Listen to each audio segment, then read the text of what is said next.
Estamos en Regla, uno de los poblados más tradicionales de la capital de todos los cubanos, de la ciudad de La Habana. Y estas aguas contemplaron el 3 de junio de 1847 el arribo de los primeros chinos a la isla. Con este viaje se abría el primer capítulo de la interesante y todavía inédita historia del budismo en nuestro país.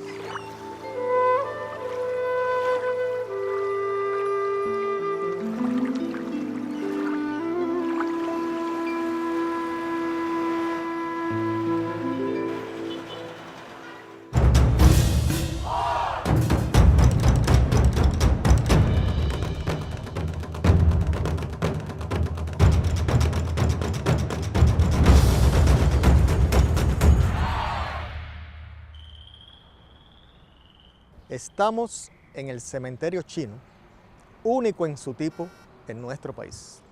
Inaugurado en 1893, representa un hito en el desarrollo de la cultura china en Cuba. ¿Por qué venir al cementerio chino si estamos haciendo un documental sobre budismo? Se sobreentiende que junto con la presencia de aquella inmigración que llega a Cuba en 1847, también venían las creencias ancestrales del pueblo chino, que incluyen, por supuesto, budismo, taoísmo y confucianismo. Quedan muy pocos restos escritos sobre qué cosa era aquello que creían aquellos culíes, como se le denominaba a los braceros, que venían principalmente de Cantón a trabajar en las plantaciones cubanas. Testimonios dispersos, por ejemplo, en la biografía de un cimarrón, algunas frases aisladas en las obras de los grandes patricios de la colonia. ¿A qué se debía esta invisibilización? Fácil. La colonia, con su poderío institucionalizado de la Iglesia Católica, reputaba como paganas todas las demás manifestaciones espirituales.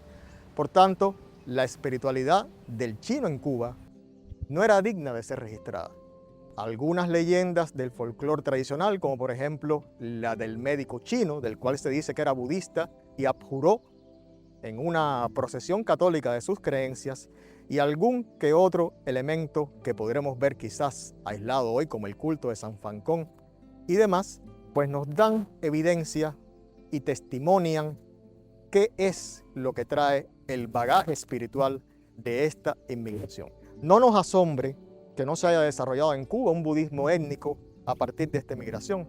En otros países latinoamericanos, incluso por ejemplo en Brasil, donde desde 1812 ya hay una presencia china muy anterior a la de aquí de Cuba, no va a haber un templo budista chino hasta 1962. Y en otros entornos, por ejemplo en México, donde la emigración comienza en 1874, en el propio Perú, que empieza en 1849, en Panamá, en 1854, tampoco tenemos desarrollo de budismo étnico. Casi siempre se expresaría ese fenómeno con el arribo de la inmigración japonesa en el siglo XX. No obstante, como veremos aquí, haciendo un breve recorrido por este cementerio, sí hay algunos elementos muy interesantes y que nos demuestran cómo, a pesar del gran fenómeno de aculturación que sufren estas comunidades al arribar a este entorno que les era manifiestamente hostil, sin embargo, determinados aspectos del bagaje cultural y espiritual son indestructibles, sobre todo gracias a la resiliencia de los distintos pueblos del mundo.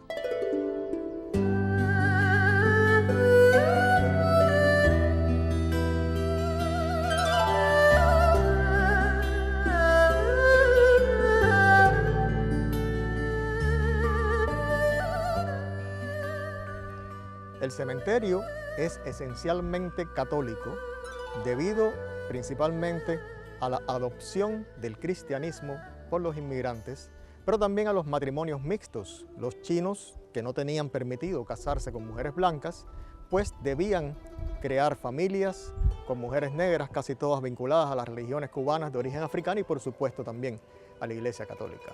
Se fue perdiendo, por tanto, la identidad espiritual, pero quedan algunos elementos y en este panteón que tenemos atrás vemos un motivo ornitológico que es muy típico de la mitología de la espiritualidad china, que le da una especial veneración a algunas aves como la grulla, la cigüeña, etc.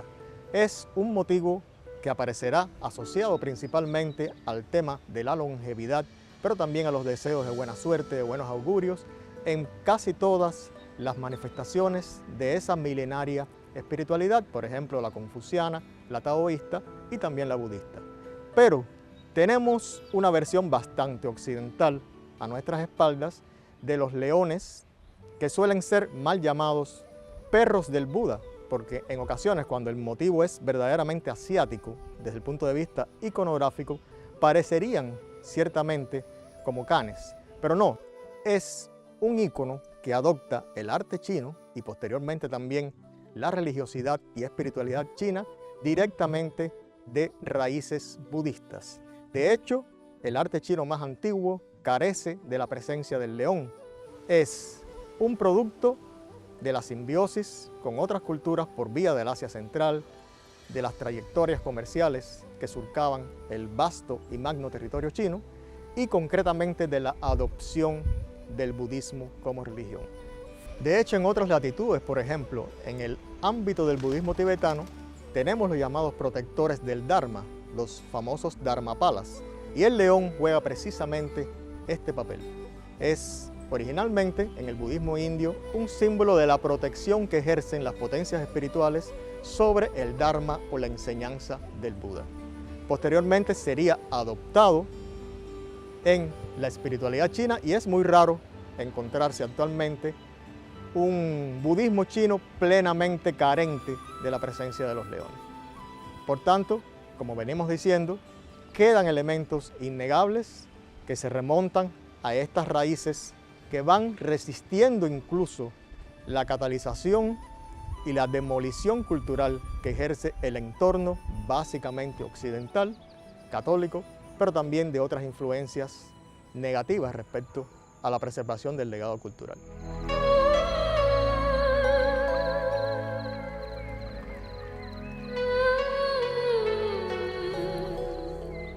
En la festividad del Qingming, que en Cuba se celebra el primer domingo de abril, los chinos les rinden homenaje a sus ancestros, barriendo las tumbas, quemando dinero, realizando ofrendas que evocan las del antiguo Egipto y las de la religión yoruba.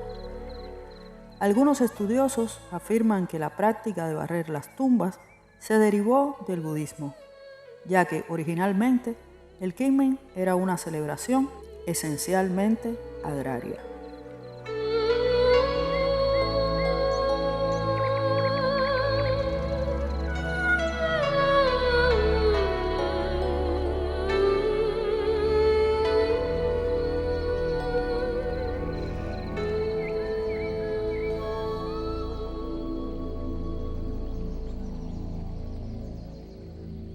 En el cementerio chino se difuminan los límites entre la vida y la muerte, entre el yin y el yang, entre nuestro mundo y el mundo de los que se han ido. Sin embargo, la naturaleza triunfa sobre la muerte y aquí vemos el almácigo, que es un árbol también muy importante dentro de las tradiciones de nuestro propio pueblo, de nuestra espiritualidad. Un árbol fortísimo que sin embargo lleva aquí la placa con el nombre de un fallecido. Actualmente se está desarrollando aceleradamente en China el enterramiento bajo árboles para sustituir los sobrepoblados cementerios urbanos. En nuestra necrópolis china, aquí en la ciudad de La Habana, tenemos varios almácigos que también, por su dureza, por su resiliencia, son representativos en otras tradiciones espirituales de nuestro país, sembrados aquí en el cementerio como conmemoración, pero también como símbolo de renacimiento. Habíamos visto las botellas, distintas ofrendas que se colocan ya en esta espiritualidad, en esta mulatez china, cubana, española que tenemos en Cuba, en la cual es muy difícil muchas veces diferenciar exactamente cuál es la religión ortodoxa canónica que está produciendo un determinado simbolismo religioso. Se sabe que en ese osario pues vienen las personas, cantan, ponen tabacos, ponen botellas de bebida y celebran junto con sus muertos, porque es que realmente los muertos para ellos están vivos. Eso pasa en casi todas estas grandes culturas tradicionales, la africana, la asiática, y es una de las grandezas que podemos ver cuando entramos también en este cementerio.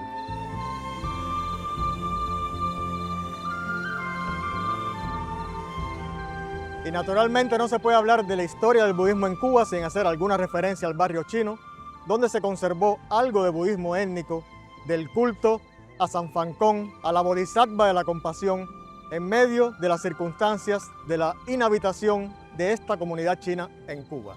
Sin embargo, habría que esperar a la década de los 1990 para el desarrollo oficial del budismo en nuestro país.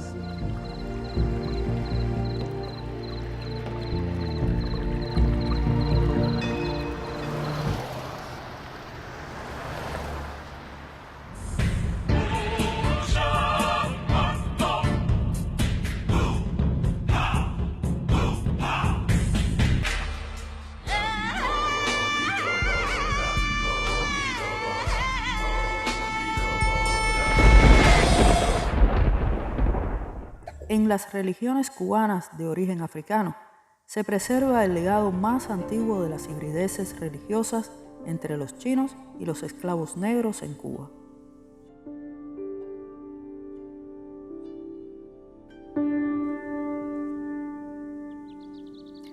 En nuestra investigación sobre el budismo cubano, nos vamos ahora rumbo a Artemisa, donde un sacerdote de la regla de Ocha o santería nos mostrará y explicará la presencia de elementos litúrgicos budistas en su templo.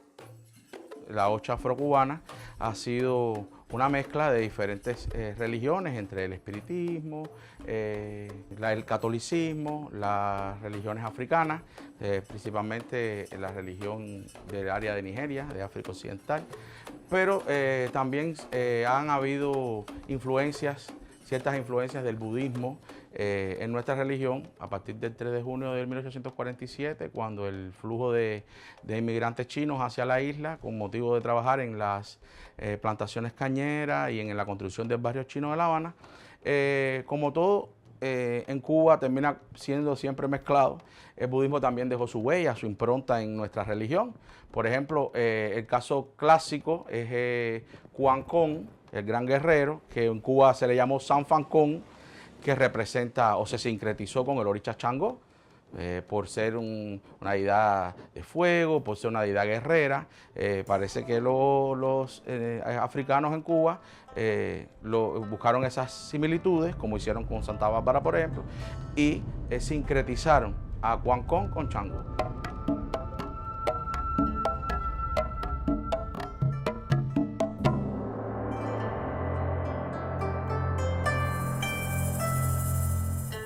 El caso de Kuan Yin, que hay un sincretismo con un camino de Ochun, con un avatar de la diosa Ochun, que se llama Ibuido, que es aquella que trae, en el sincretismo siempre fue adornada y ataviada con indumentarias asiáticas, la diosa de la misericordia, una diosa tranquila, una diosa dulce, del amor, y la fertilidad, el amor, la paz, y fue sincretizada con Kuan Yin.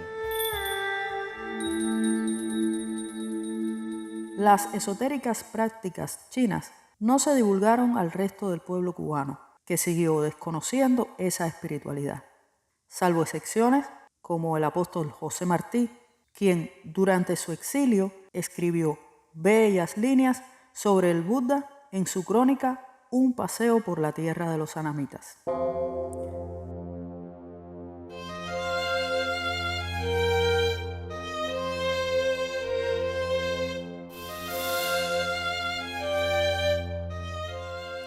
Sin embargo, los primeros en enseñar sobre Siddhartha Gautama a personas de la isla fueron los teósofos que arribaron a Cuba tras terminar la guerra hispano-cubano-americana y crearon escuelas para niños pobres donde les narraban la historia del Buda y les enseñaban espiritualidades orientales. Pero durante unos 90 años no hubo aún comunidades budistas cubanas, aunque sí se incorporaron elementos budistas en el arte y la literatura, como en la Hacienda Cortina de Pinar del Río, actualmente un parque nacional, o en la poesía del chino cubano Regino Pedroso. Después del triunfo en toda la isla, la capital de Cuba presencia la entrada de los seguidores de Fidel Castro, episodio final en la lucha contra el régimen de Batista. La fecha 26 de julio que ostentan las banderas de los combatientes triunfadores se refiere al momento de 1953 en que se inició el ataque contra el presidente derrocado. La noticia de la huida de Batista a la República Dominicana se difunde rápidamente y origina tumultos y destrucciones en varios lugares.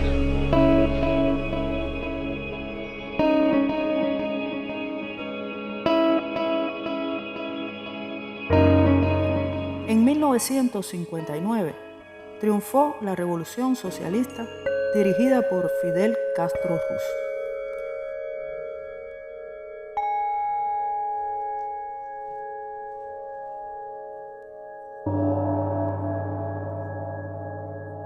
En los años subsiguientes, serían fundamentalmente personas emigradas las que cultivarían el budismo en el exterior. Por ejemplo, José Ignacio Cabezón, erudito tibetólogo cubanoamericano, y muy especialmente Severo Sarduy, una personalidad de las letras cubanas, emigrado a Francia y adepto al budismo tibetano.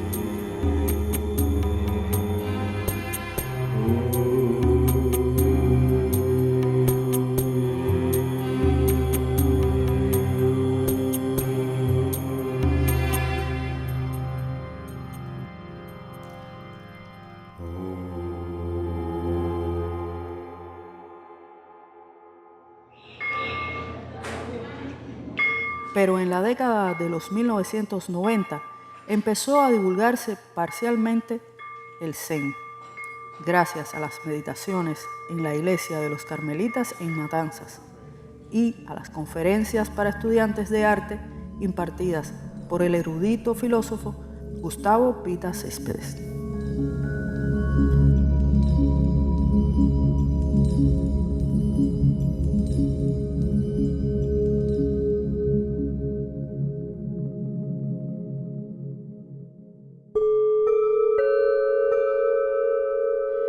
Hay que añadir que en 1993 Eduardo Pimentel se convirtió en el primer cubano residente en el país formalmente iniciado en el budismo tibetano. Pero 1996 sería el año de dos eventos independientes pero igualmente trascendentales, pues en tal fecha visitaría Cuba el presidente de la Soka Gakkai Internacional, Daisaku Ikeda, y, paralelamente, se fundaría el Dojo Zen de La Habana. Para hablar del Zen en Cuba tenemos que hablar del maestro Kosén Thibaut. El maestro Kosén llegó a Cuba en el año 96, invitado por un grupo de artistas marciales que leían un libro que se puso muy de moda, que es Zen y Artes Marciales, por el maestro Taizen de Shimaru. A su vez, este maestro es quien lleva el Zen a Europa y es una coincidencia, diría yo, una maravilla de que puedan contactar con Kosén, que es uno de los que recibe la transmisión y es de los sucesores del maestro precisamente de Shimaru. Entonces llega Kosén a Cuba con un grupo importante de monjes europeos y también argentinos. Ya Kosén había fundado un templo en Argentina y varios dojos en Latinoamérica y Centroamérica. Entonces se dio a la tarea de pasar esta semilla a suelo cubano. Inmediatamente organizó un retiro que le llamamos Sechín. Tiene la característica de que es un trabajo de profunda meditación Zen, a la que llamamos Zazen. Es un espacio para practicar y bueno, había un montón de gente interesada, se hicieron las primeras coordinaciones para esta sechín y se hizo en la playa, en una de las casas de alquiler en aquel entonces. Y ya en ese momento hace algunas ordenaciones laicas, según la escuela de Chimaru, que es como tomar refugio en los tres tesoros. Ya algunos cubanos, alrededor de 10 cubanos, reciben esta ordenación y se queda en Cuba un monje argentino y un monje colombiano también, ayudando al proceso del diario, ¿no? De cómo es el funcionamiento del doyo, la práctica de zazen, un poco que sentar las bases.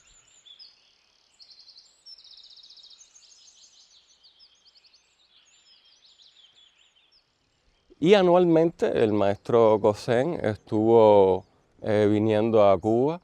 Cuando no era posible, siempre enviaba a algún discípulo diamante, es decir, uno de sus monjes más antiguos, más fuertes. Lo acompañó en esta empresa la maestra Bárbara Kozen, también discípula de Taizen de Chimaru, que estuvo desde el inicio ayudándonos haciendo sechines, estos retiros que te comentaba. Y a partir del año 2005, Bárbara fue quien se quedó a cargo de enseñar el Buda Dharma en Cuba. Te imaginarás que este momento de inicio fue complejo, fue un momento que llamamos en Cuba el periodo especial. Entonces, coordinar todo aquello fue una gran tarea, pero evidentemente el interés por la práctica de los cubanos se mantuvo durante estos 25 años. Entonces, cada año seguimos haciendo los retiros, sigue viniendo nuestra maestra, al punto de que ha dado la transmisión, en este caso a mi persona, en el templo de Chorinji, y en estos momentos soy su sucesor. Durante estos 25 años han habido varias ordenaciones de monjes, varios monjes cubanos, algunos ordenados por mí, ya hay algunos monjes cubanos ordenados por un cubano. Es decir, esto es algo, creo que sí, nuevo en la historia del budismo en Cuba. Y creo que nada, estamos en este trabajo de estar atentos de que el Buda Dharma continúe en nuestro país.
Todo comenzó con mis prácticas de yoga en la adolescencia y estas prácticas y estas lecturas que comencé a hacer en esa época me fueron llevando a interesarme mucho más por el budismo, del que había leído en la infancia por un libro que conservaba mi padre sobre historia de la filosofía, donde hacían la historia del príncipe Siddhartha, un príncipe que a pesar de vivir en toda la opulencia en la que vivía, lo abandonó todo para convertirse después en Buda, y desde niño esa historia siempre me llamó mucho la atención. Y con los años recuerdo visitar la casa con un gran amigo mío, la casa del profesor Gabriel Calaforra, y allí conocí muchos amigos que me hablaron por primera vez de la existencia del Dojo Zen de La Habana. Lugar que yo ya conocía de su existencia, pero no sabía en dónde estaba en La Habana. Y recuerdo que justo al otro día comencé a practicar. Llegué al dojo debajo de un torrencial aguacero y comencé ese mismo día a practicar. Recuerdo también que a mi regreso a Artemisa en la tarde contacté con mis amigos de aquí de mi ciudad y justo al otro día comenzamos a practicar juntos. Estábamos tan emocionados de haber encontrado el Dojo Zen de La Habana y felices de haber encontrado lo que tanto estábamos buscando, que justo yo diría que la fundación del dojo, o en aquel entonces grupo de práctica de Zen en Artemisa, comienza o se funda justo al otro día de comenzar mi práctica por primera vez en el Dojo Zen de La Habana. Y así, bueno, pasaron muchos años de práctica. En el año 2001 tomo refugio con el maestro Kosen en una de sus visitas a nuestro país, y en el año 2006 tomo los votos de monje con mi primera maestra, Bárbara Kosen, con quien estuve estudiando varios años. También en el año 2010 tengo la oportunidad de salir de Cuba y radicarme en Buenos Aires, donde comienzo a practicar en muchos templos, comienzo a visitar muchos dojos Zen, muchos templos budistas, no solamente Zen, sino también de tierra pura en China, y comienzo a conocer sobre todo el budismo que se practica en Latinoamérica. Hasta que en el año 2013 tengo la oportunidad de visitar el templo de Bushinji en la ciudad de Sao Paulo, que es el templo principal de la escuela Soto Shu en Sudamérica. Y bueno, en el año 2013 regreso definitivamente a Cuba y continuamos aquí haciendo la labor que comenzamos hace ya un poco más de 20 años.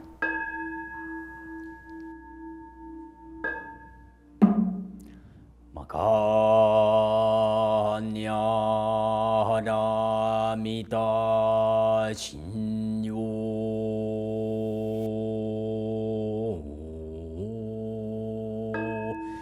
Nanji Saibo Satsuyo Din Nanya Lamita Jijo Gengung Gaigu Doi Saiku Yakujari. En el 2005 visitaría a La Habana el lama Ole Nidal, quien crearía el primero de los 3 grupos de budismo tibetano operando hoy en suelo cubano. Pero en el año 2007 tendría lugar un evento de importancia sobresaliente: la oficialización y legalización de la Soka Gakkai, única institución budista legal en Cuba y la que ostenta la mayor membresía y los más notables logros sociales y académicos. Y para aquilatar un poco cómo Ikeda percibía la figura de José Martí, su vida y su obra, me gustaría hacer algunas citas de la conferencia magistral que Daisaku Ikeda ofreció en el aula magna de la Universidad de La Habana. Un apóstol es quien da la vida en la lucha contra el sufrimiento de sus semejantes, mientras queden todavía pesares en el mundo. Es quien encuentra su mayor solaz y su más noble misión en dar la vida por la justicia, sin titubeos pero sin exaltación. Es quien llega directo al corazón de su pueblo con profundo amor y abnegación altruista, armado de una visión que atraviesa los siglos, pero con los pies firmemente plantados en la realidad de su tiempo. Pues bien, si estas definiciones son justas y ciertas, creo entonces que todo eso fue José Martí, un apóstol auténtico. Fue el pilar espiritual del pueblo cubano, el infatigable combatiente de la revolución por la independencia de su patria, pero descolló además como poeta, escritor, educador, periodista y diplomático. El genial pensamiento martiano irradia la capacidad de abrirse ampliamente al mundo, de comprender y aceptar con el corazón la vasta diversidad de las manifestaciones humanas. Por esto y por muchas otras razones, este intercambio con el doctor Vittier fue para mí un preciado viaje de oro, un periplo invalorable que me aproximó a la quinta esencia del alma cubana, que no es otra cosa que el espíritu de José Martí. Bueno, creo que un gran humanista, hablando de otro gran humanista. Así Pudiera es. decirse que es el único libro escrito por un líder mundial budista en Cuba, ¿verdad? Exactamente. Namyo Horengekyo, Namyo Horengekyo, Namyo Horengekyo. El budismo jamás se ha visto envuelto en ningún tipo de conflicto, ni interreligioso, ni armado, ni de ninguna otra índole social en ninguna parte del mundo. Y desde este punto de vista, pues en nuestro país existen excelentes relaciones, no solo de la Soka Gakkai con el resto de las manifestaciones religiosas presentes en nuestro país, sino en general de todas las manifestaciones religiosas hacia la Soka. Hay gran respeto, y no solo gran respeto, sino también relaciones entre todas las instituciones para trabajar juntos en el mejoramiento humano. Cada quien desde su perspectiva, desde sus enseñanzas, pero buscando puntos en común que nos permita acercarnos a la vida del otro y solidarizarnos y apoyarlo para lograr un mundo de una convivencia excelente entre todos los credos y con quienes no tienen credos también, porque es una convivencia armoniosa entre todo nuestro pueblo, en todo nuestro país. Somos parte de la plataforma interreligiosa, las 7 religiones reconocidas jurídicamente en Cuba, disculpen, y además la integran otras asociaciones fraternales y otras personas de bien que también quieren colaborar en todas las manifestaciones que nos permitan crear armonía y prosperidad.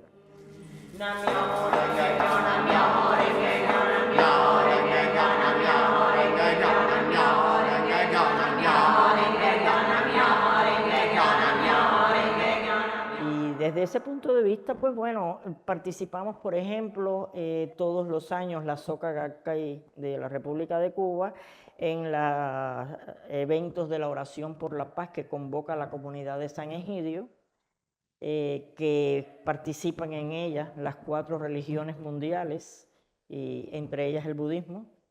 Y en esa oportunidad siempre la aprovechamos para presentar una síntesis de las propuestas de paz que anualmente nuestro presidente Daisaku Ikeda presenta en la Organización de Naciones Unidas, teniendo en cuenta que la Soka Gakkai es una organización no gubernamental con estatus consultivo en ECOSOC, en Naciones Unidas, y nosotros aprovechamos el marco de la oración por la paz para presentar un resumen de la propuesta de paz del año del presidente Ikeda, donde él siempre analiza problemas de importancia mundial para lograr aunar fuerzas de todos los mandatarios del mundo y sensibilizarlos con la necesidad urgente de trabajar por el bienestar de la humanidad.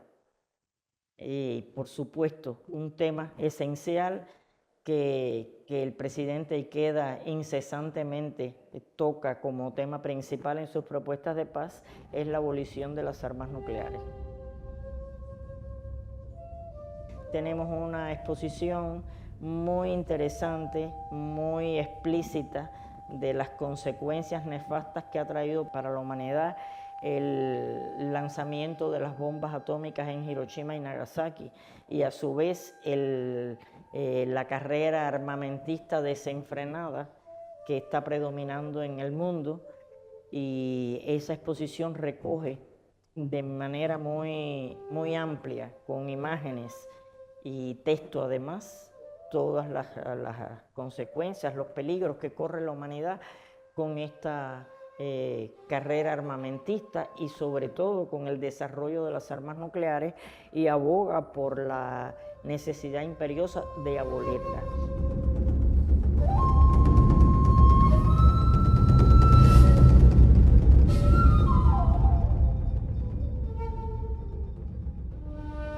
Esta exposición la hemos hecho en Cuba en varias oportunidades, diferentes provincias, Santiago de Cuba, Holguín, La Habana, Camagüey, y también la primera vez que la expusimos fue justamente en el primer encuentro internacional de diálogo interreligioso que hicimos en el Palacio de las Convenciones, y que tuvo también magnífica acogida esta exposición por la abolición de las armas nucleares. Y también hemos participado en festivales culturales, festivales juveniles, muy bonitos, en el cine Multicine Infanta, en el Cine América, en el Cine 23 y 12.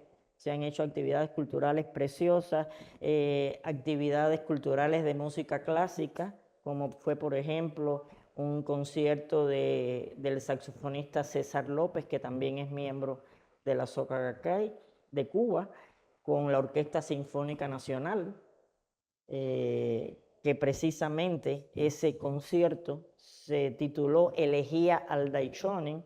Nichiren Daishonin es precisamente el fundador del budismo que practicamos, que aunque su filosofía no es otra cosa que el Sutra del Loto, que fue propagada por Siddhartha Gautama o Shakyamuni, el Buda original, pues de todas formas fue un homenaje que César López quiso rendir a Nichiren Daishonin en una fecha homenajeando su natalicio. Y otras actividades culturales también hemos realizado. Se han montado obras de teatro de las divisiones juveniles. Hay un movimiento incipiente también con los niños, hijos de nuestros miembros, iniciándose en la práctica y guiándolos para que en un futuro sean los sucesores. Y así hemos ido intercambiando con otras muchas instituciones, con la comunidad hebrea. Hemos participado también en actividades que ellos han realizado, la sociedad yoruba, Quisicuaba, en fin, hay excelentes relaciones entre las diferentes instituciones religiosas y cada una aportando desde sus enseñanzas, desde su filosofía, algo que ayude al mejoramiento humano.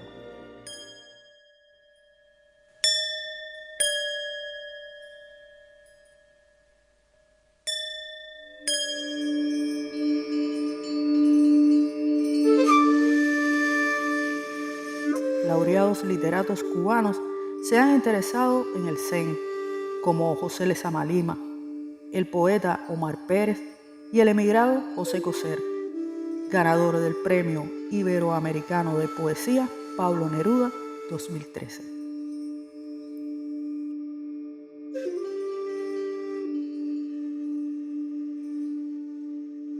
El budismo comenzó a permear la obra de diversos artistas plásticos cubanos, entre los que resalta la icónica pintora Zaida del Río, budista tibetana, junto a otras figuras de renombre.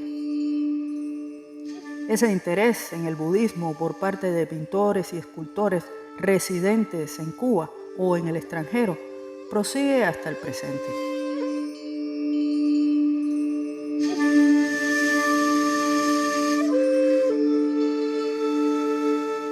Surgirían otras manifestaciones socioculturales, como el Festival Flor de Loto, celebrado por la Soca Gakkai al oriente de Cuba, y el galardonado Ballet Satori de Acosta Danza.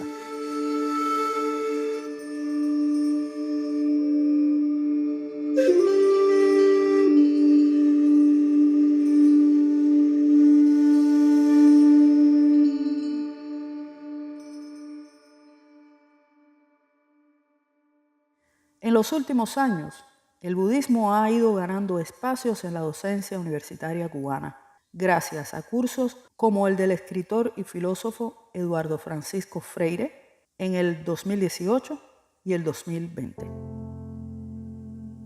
Resalta igualmente la visita en el año 2020 del abad Chifusi Han de Taiwán, quien compartió con los practicantes locales en escenarios tan inesperados como la Universidad de La Habana. Bueno, aquí estamos en la Universidad de Habana.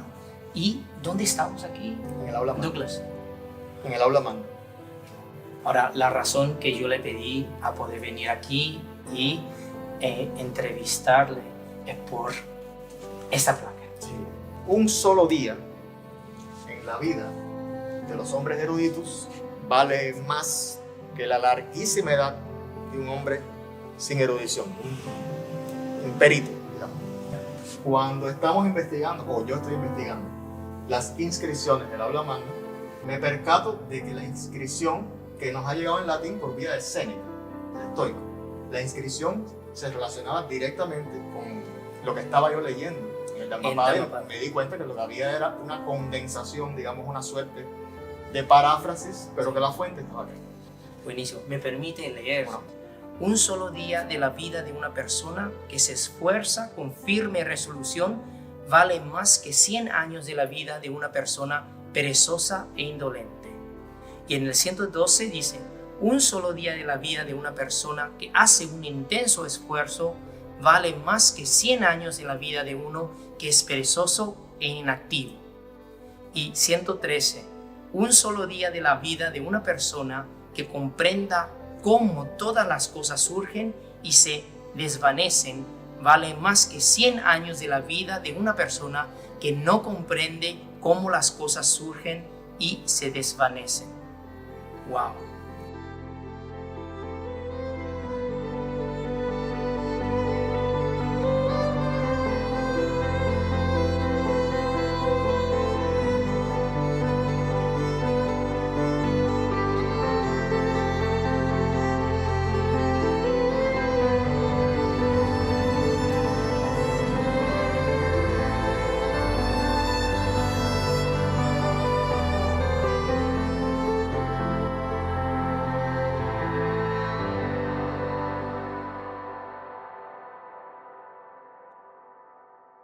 Buddham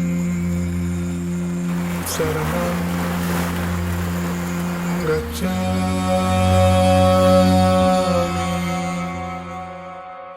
Un importante intelectual budista canadiense recibió la ordenación monástica Theravada en plena capital habanera en el 2019 y en lo adelante se dedicaría a apoyar espiritualmente como Bhikkhu Mijita a los practicantes cubanos, recibiendo en el 2023 el apoyo de la Embajada de Sri Lanka en Cuba. Yeah, practicing Buddhism in Cuba at the moment is a challengeable task. La práctica del budismo en Cuba es realmente un reto. You can't introduce a religion or religious practices within a short period of time. It is not practical. No se puede introducir una práctica religiosa de esta magnitud de una manera tan rápida. It takes a lot of time. Toma mucho tiempo. It needs a lot of efforts. Se necesitan muchos esfuerzos. It needs a well-programmed, system to introduce a religion to a nation. Se necesita un buen sistema de enseñanza para introducir la práctica de la religión del budismo. We can consider this is the beginning. Podemos considerar que esto es el inicio. Nos encontramos en los inicios del budismo.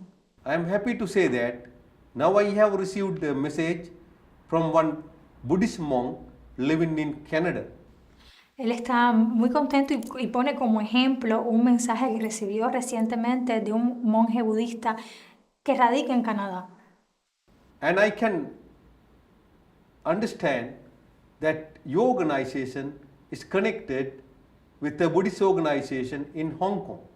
Y puede entender por esa vía, por ese mensaje, que la organización a la que usted pertenece como reportero está relacionada con una organización budista que radica también en Hong Kong. Actually you need not only support from Sri Lanka, you need to get international support to promote Buddhism in your country. Para una práctica más extensiva y para introducir de una manera más profunda el budismo en Cuba, no se necesita solamente el apoyo de Sri Lanka, sino también los esfuerzos y el apoyo a una escala global. There are many Buddhist countries which have their diplomatic representation in Havana. Hay muchos países que también practican el budismo, que tienen también sus representaciones diplomáticas en La Habana. We can get their support too when necessary. Podemos obtener también su apoyo cuando sea necesario. And we need to get the support from international Buddhist organization. Y también se necesita el apoyo de las asociaciones budistas internacionales. Yeah. For instance, now we are already connected with Hong Kong. Como por ejemplo esta que radica en Hong Kong. So then we need their support to promote. Then we should have a well coordinated, combined efforts to promote Buddhism in Cuba. O sea que se necesitan unos esfuerzos bien integrados y combinados y bien establecidos para poder introducir con más fuerza el budismo en la isla. I strictly believe that you have strength to do this meritful act in your country. O sea, y usted como reportero tiene un gran mérito, y como practicante también de esta religión tiene un gran mérito en estos momentos en nuestro país, y lo felicito por eso.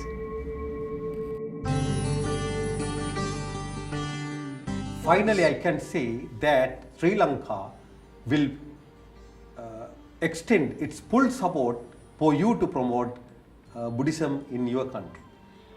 Por último, quiere decir que usted tiene el apoyo de Sri Lanka para promover el budismo aquí en su país, en Cuba.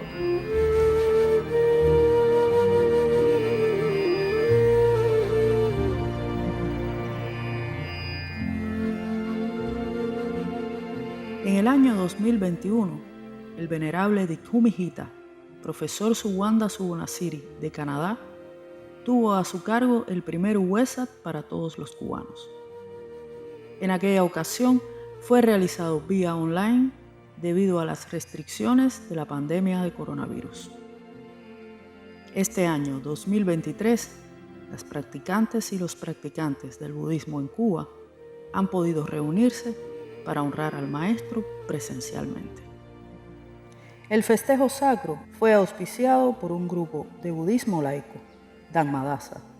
Dhammadasa es, un poco pretenciosamente quizás, la primera escuela laica de budismo Nikaya en Cuba. En Cuba hay varias escuelas budistas asentadas. Está en el Zen, está el movimiento de la Vipassana Vada, está el Camino del Diamante. Pero como tal, hay muchas personas que practican el Theravada de otras corrientes que no son las de Goenka. Pero como tal, budismo Nikaya, budismo temprano, no hay. Son tradiciones que están presentes y que ya están asentadas. Entonces, Dhammadasa surgió con el objetivo de no solo difundir el budismo temprano, el budismo presectario, como se le suele llamar, antes del surgimiento de las diferentes tradiciones, las diferentes corrientes budistas, sino que también es una sangha, es una comunidad para la práctica y el estudio del budismo. Yo realmente llego al budismo de una manera totalmente inesperada. Vengo de una crianza con enseñanzas que difieren en gran parte del budismo, en mi casa, en mi hogar, y realmente fue un cambio muy grande que hoy por hoy sigue en proceso, que me ha ayudado a enfrentar mi vida teniendo una base en los preceptos budistas, teniendo una base en las 4 nobles verdades, una base en el noble octuple sendero que me ha ayudado a encaminar mi vida de una manera organizada, de una manera plena, porque realmente me ha dado una guía para mi accionar.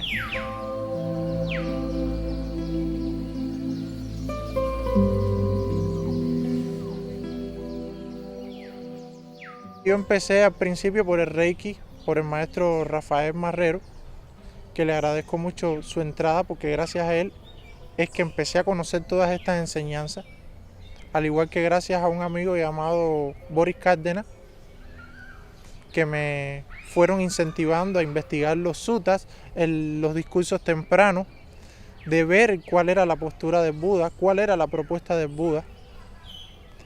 Y en una época que era muy emocional, de arranques de ira, la propuesta del Dharma de apaciguar la ira, de controlarla, de disminuirla, a modo de cortarla de raíz, de cultivar la benevolencia, la compasión, la alegría empática, la ecuanimidad, acercarnos lo más posible a las enseñanzas del Buda, ha sido nacer de nuevo.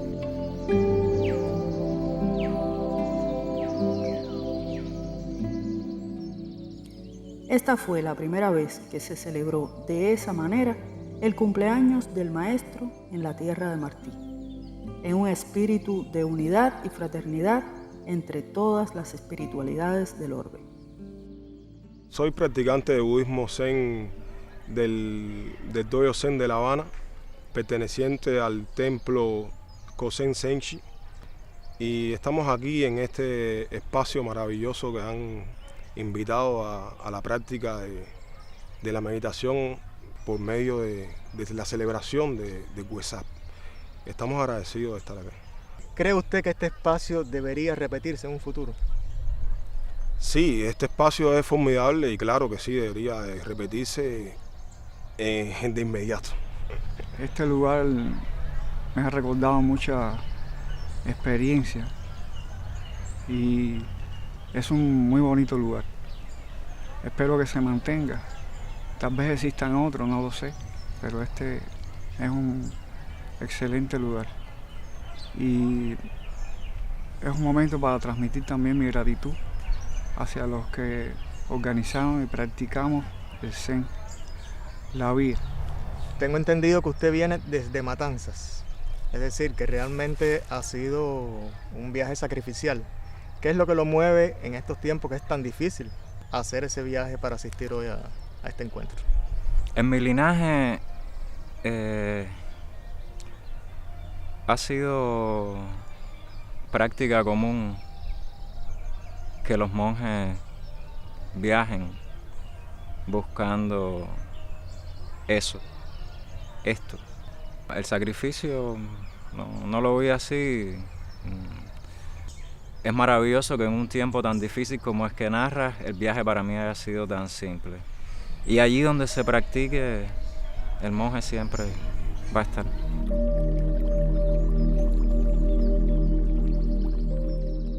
Soy colombiana, practicante del budismo del Camino del Diamante hace 14 años. ¿Se ha sentido bien en el día de hoy con los otros hermanos? Muy bien, es muy bonito porque igual en el budismo todos somos uno, no hay separación, no debe haber separación. Y siempre estamos chequeando lo que hacemos. Es muy rico estar juntos, muy bonito, por supuesto que sí. Somos una comunidad en Buda. Bueno, estoy aquí porque en primer lugar por una cuestión de mi espiritualidad, ¿no? Estoy experimentando diferentes caminos también a raíz. No solamente porque en la iglesia nuestra se reúne el dojo Zen de Matanza y estamos compartiendo también de una manera activa con este dojo.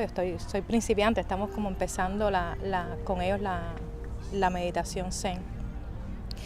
Sino también porque creo en la comunión entre todas las espiritualidades, porque creo que hay muchísimas espiritualidades que nos atraviesan como seres humanos, ¿no? Nosotros como Proyecto Abriendo Brechas de Colores también estamos de alguna manera intencionando encuentros interreligiosos, no solamente encuentros interreligiosos para conversar, ¿no? Como lo conocemos, sino para comulgar con otras espiritualidades y porque también nos ayudan a la nuestra, ¿no? Para mí, por ejemplo, el budismo o sentarme a meditar con los budistas me ha ayudado mucho en mi concentración, también en que hay diferentes caminos para acercarse a la divinidad. Por eso hablamos de Dios en muchas manifestaciones y de muchas maneras, ¿no? Y también la cuestión de la compasión es algo que me ha llamado muchísimo la atención. Cómo entienden la cuestión de la compasión, que para nosotros sería la misericordia también, ¿no? Y también en mi lucha por la justicia social me ha aportado muchísimo, ¿no? Nosotros decimos no hay, o sea, para que haya justicia o para que haya paz tiene que haber justicia, pero esa justicia también se alcanza con compasión y misericordia y podemos confraternizar como hermanas que somos. Mi nombre es Yivi, también soy pastora de la comunidad metropolitana y me considero budista cristiana, no budista y cristiana, sino budista cristiana. El budismo es parte de mi espiritualidad también. Yo no concibo mi espiritualidad separada. Yo soy un ser que fluye que vivo conscientemente con esa parte de la compasión a todos los seres, y eso me hace ser mejor cristiana, ser más consciente también de lo que es ser cristiani. Y no lo puedo ver separado porque es algo que soy, que practico y que es parte de mi ser. Entonces no puedo separarlo porque es mi esencia.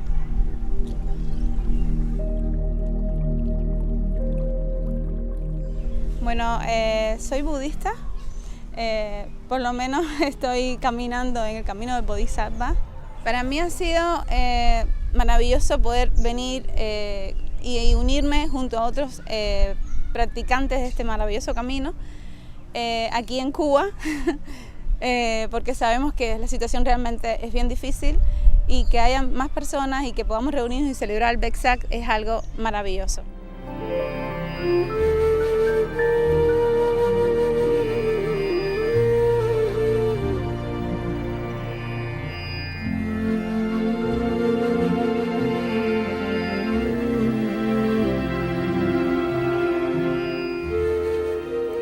Finalmente, en el 2023, visitó nuevamente La Habana el venerable monje Theravada Bhikkhu Mijita, quien durante una inolvidable semana compartió incesantemente el Dharma con los practicantes cubanos, los diplomáticos de Sri Lanka y personas de todas las creencias e ideologías. Su visita logró repercusiones en importantes medios digitales cubanos, y a su partida dejaba tras de sí un legado de amor y admiración, así como la convicción de un futuro promisorio para el budismo en Cuba. Maestro, ¿por qué usted elige la ciudad de La Habana para su ordenación monástica? Buena pregunta. Por supuesto, ya había decidido ordenarme, pero lo que Cuba presentó fue la maravillosa oportunidad de combinar mi interés por cuidarme a mí mismo, Attahita, con el interés por cuidar a los demás, Parahita, de los cubanos. Este doble cuidado es el recomendado por el Buda. Pero, ¿por qué La Habana? Obvio, tenía al menos algo de visibilidad y credibilidad. Gracias. ¿Cree usted que el budismo tiene algún tipo de futuro en la nación cubana? Absolutamente. Aunque sin duda es un desafío. Pero ya hay condiciones en la propia cultura cubana que son favorables. Por ejemplo, la poesía de José Martí, el héroe nacional de Cuba. Aquí uno de sus poemas: cultivó una rosa blanca. Cultivó una rosa blanca en julio como en enero. para el amigo sincero que me da su mano franca, y para el cruel que me arranca el corazón con que vivo. Codo ni otigo cultivo, cultivo la rosa blanca. Lo que vemos en el poema son valores búdicos de metta, karuna y upekka, ecuanimidad. Cuando la rosa se le da a un verdadero amigo, él ofrece su mano. Pero cuando se le da al cruel cuyos golpes quebrantan el corazón por el que vivo, no son espinos o cardos lo que se devuelve con ira u odio, sino que la rosa blanca vuelve meta amistad, aún tomando al cruel por amigo. También hay compasión, karuna, porque no hacirio repensa. Tercero, hay ecuanimidad, upekka. A pesar de los mayores esfuerzos en la vida, las cosas no necesariamente terminan de la manera esperada.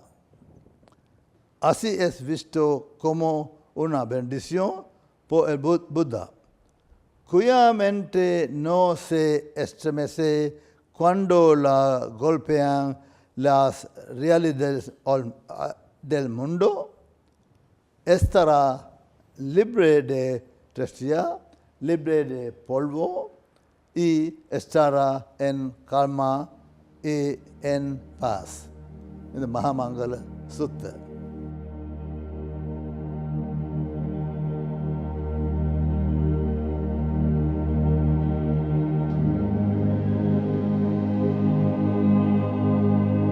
Pero la base más práctica hacia el futuro es hasta qué punto los cubanos comenzarán a vivir por los 5 principios, 5 Panchasila de formación. Pero también hace Buddha Puja, homage to Buddha, a diario, y honorar a madre y padre y el Buda en casa. Y la condición logística más favorable a un futuro para el Buddhismo en Cuba es la presencia de Dios e Dios de la tierra que comienzan a vivir una vida de Dhamma. Por favor, disculpen mi mala pronunciación. Gracias por la oportunidad. Metta. Sadhu, sadhu, sadhu.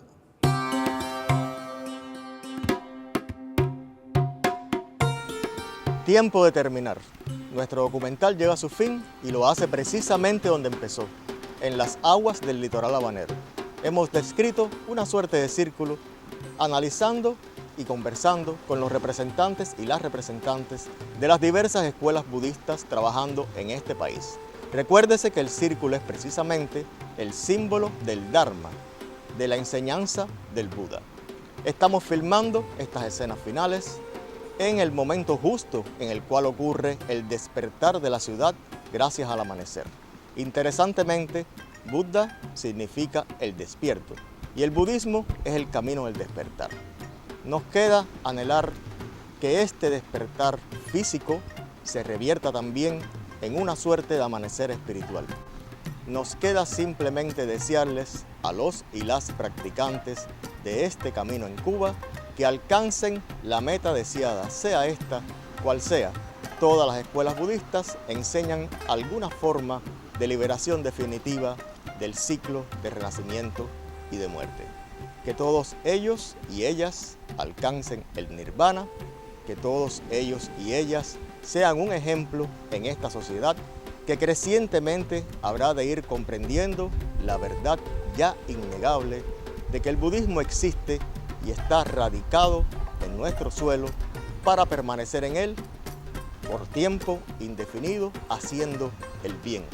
A partir de este momento, ya el budismo en Cuba no será el gran desconocido, el gran ignorado, el anónimo.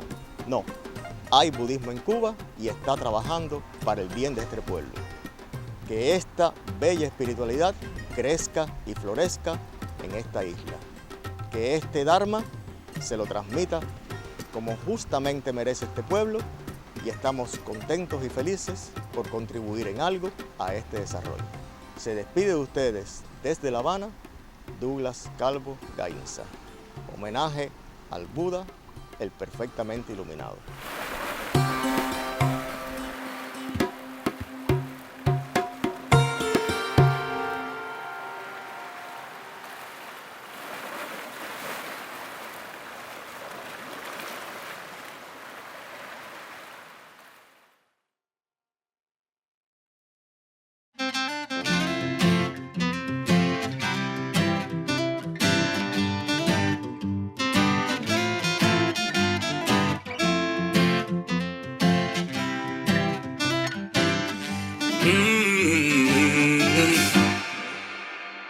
Dime dónde salvarnos, fuera del interior, muestra el rumbo cercano, donde ha ido el dolor. Si alguien más podría saberlo, pidiendo a otros la respuesta a mi dolor.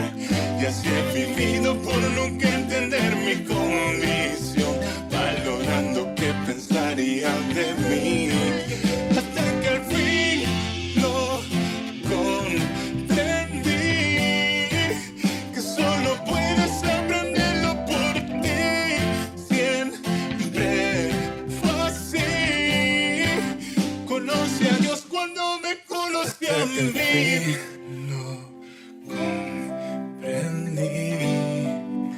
Que solo puedes aprenderlo por ti, siempre fue así.